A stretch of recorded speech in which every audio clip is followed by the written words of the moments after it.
Rich, appreciate you taking the time here. Is your day going okay so far? Yes, sir. How about yours? No complaints here because I'm talking to a world champion, a deserving, wonderful world champion. But you were pretty disrespected at that press conference. They didn't let you talk very much. Hey, uh, me and Scott, we both we settled everything, and I got my words in. I said my piece, and I didn't need to run my mouth. I'm not needing to, jabber jaw like other people that were a part of the press conference. And I at least had the respect to show up on time. Yeah, that is true. A lot of people are saying, hey, biggest match of Rich's career. Do you think that is that on your mind at all?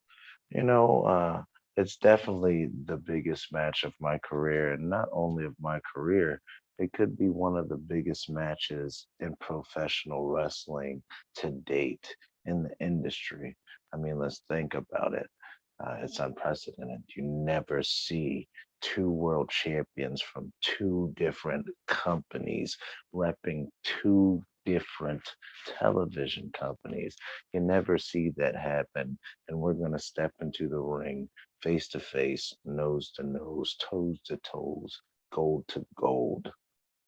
Wow, that's a really good rhyme scheme right there. Yeah, I'm just saying. That's off the top of the dome, too, baby.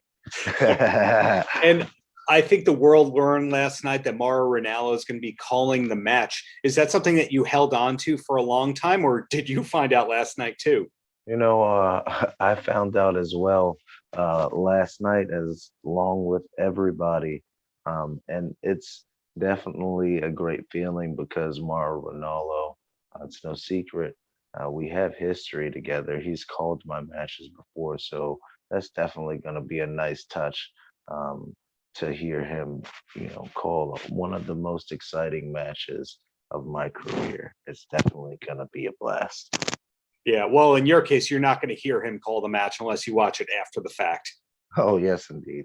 I'll be watching. Exactly. So you've had an excellent run so far in Impact. When you signed with Impact, did you know that it was going to be a long-term thing as opposed to just a couple of shows and in and out? As soon as I went to my first Impact show post World Wrestling Entertainment, um, I just had a feeling that this was for me. Impact. It's such a great environment. It's a great fit, and we do things that are off the wall and exciting, and it's a great alternative. And for a while, it's always been the place where stars become. Yeah.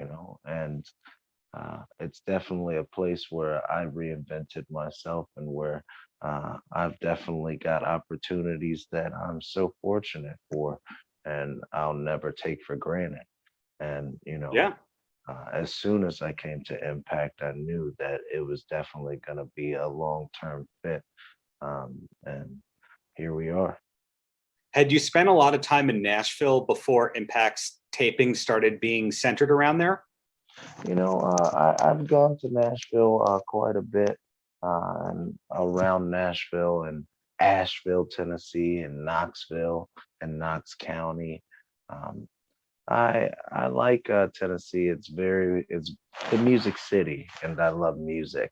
I play guitar, so uh, it's always a nice spot to go to, just see all the amazing instruments that they have and everything. But you know, uh, now that we, get to go to Nashville, uh, we don't get to really go out much Right. because, of the pandemic. But if we did, man, I'd be going around. I'd probably go to Kid Rock's club.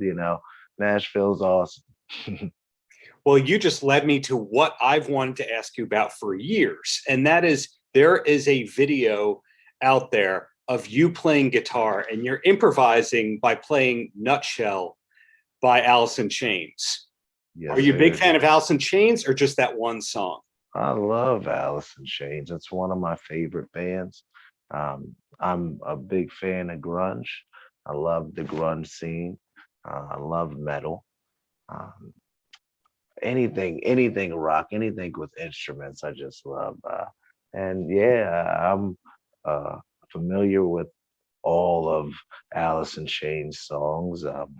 Down in a hole, uh, Rooster, man, like check my brain, the new stuff. Okay, so you know the Yeah, William Duvall catalog as oh, well. oh yeah, oh yeah, yeah. I'm cool with it. You know what I'm saying? Like Yeah. when I first heard it, I was like, wait a minute, and I checked out the video and I was like, whoa, they got a new lead singer. And then like I dug deep into, like their new catalog because I was always a part of, I always would listen to the old stuff. And once I realized that, William Duvall, took over and everything, like I was like, okay, these guys are sick. They're awesome. Yeah, he is fantastic. I've had the pleasure Yeah. of interviewing him a few times, and it's interesting to me that he co-wrote a pop hit before he was in Alice in Chains, which Whoa. he co-wrote that song "I Know" by Dion Ferris. She used to be in Arrested Development, Okay. Yeah. but you mentioned metal and all that, and you play guitar. Were Yes. you in bands, or you just played by yourself the whole time? I would, jump in with my friends. We'd have like little garage bands or anything, nothing really serious. We never really, ventured out and, hit the music scene or anything like that. But yeah, I've always kind of, just picked up the guitar, I played by ear, and I just would, just jam out. I have a double axe right now that my wife got me for my birthday. I wish I could show you, but my camera's all janky. But man, I play that every day. It's just such a stress reliever. It's just such a, just a, you know, it just brings all the endorphins to my body and just, makes me rock out. From what I understand, you're not the only musician on the Impact roster. I understand Chris Bay is a musician in the making. Is there anyone else that you can talk guitar with in Impact when you're just hanging out? Alex Shelley, Chris Sabin, Petey Williams, those guys, they were all in a band themselves. So I like to talk music with those guys a lot.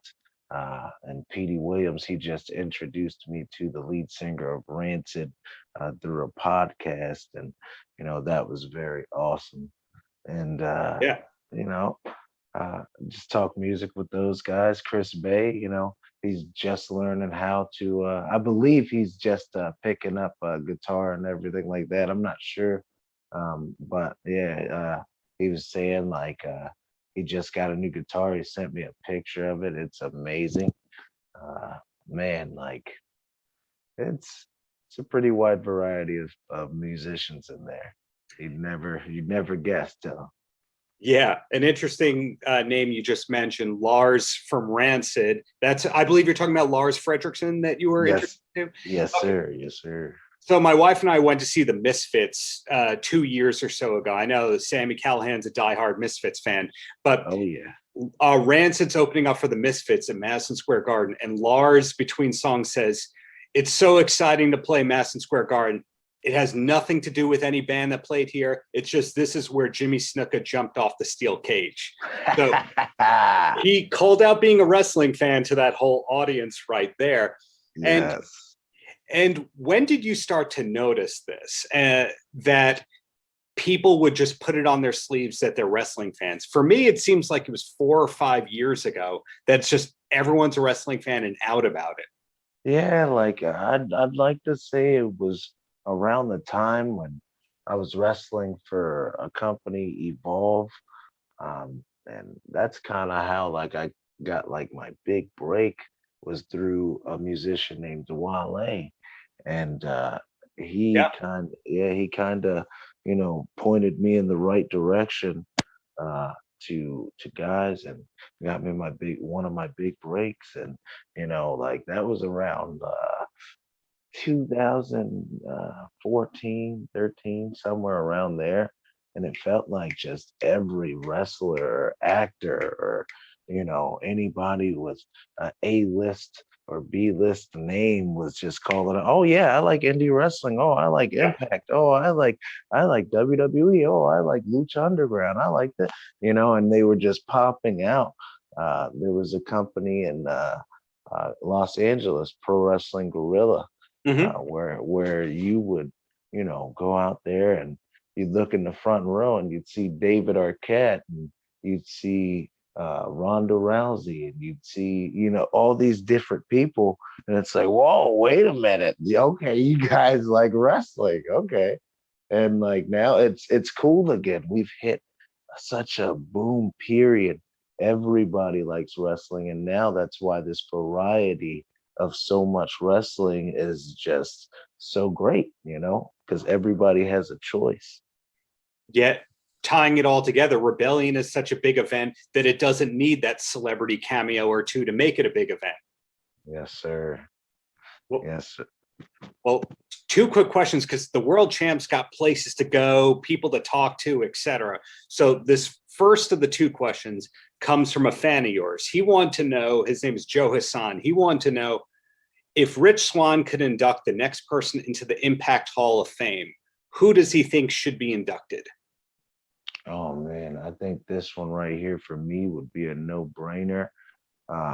Man, right as I said that, I got two names that popped into my head. If I could, Please. and it would really be three. It would be Homicide and Hernandez for LAX with Conan, obviously, and then it would be Amazing Red, and I'd say that, and really that's four, but that's two as a team. But so, like, I'd say that LAX and Amazing Red, because those guys, they've done so much for Impact to inspire a generation like myself, a Trey Miguel, an amazing, or a Sammy Callahan, or the Rascals, who were just a part of Impact Wrestling. The list goes on and on. All of those guys, they, kind of set the bar, along with people like Samoa Joe and the Low Sure. Keys and, the AJ Styles. Like, they were the alternative. They were the guys that, like just set, wrestling off, and, showed people that there's another way. Um, Man, like, but if I had to really choose, it'd be Amazing Red. Okay, great picks. And the closing question, as a world champion, hopefully a double world champion very soon. Any last words for the kids, Rich? I'd just say it might be very generic, but literally stay in school and really follow every single dream that you have and just go at it and go full force at whatever you want to do in life. And, I'm a perfect example that, I was, shut out as a kid. I was, downed as a kid. I was told that I wasn't going to be what I am today. And look at me. Yeah, look at you indeed. Again, hope you're a double champion very, very soon. But at the very least, congrats on all your big success lately and looking forward to what's coming from you soon. Hopefully it is a solo album. Hey, we'll see. We'll see. There might be a couple of people out there who won't in there. Looking forward, Rich. Well, have a great one and best of luck. Hey, thank you so much for having me. Paltrocast.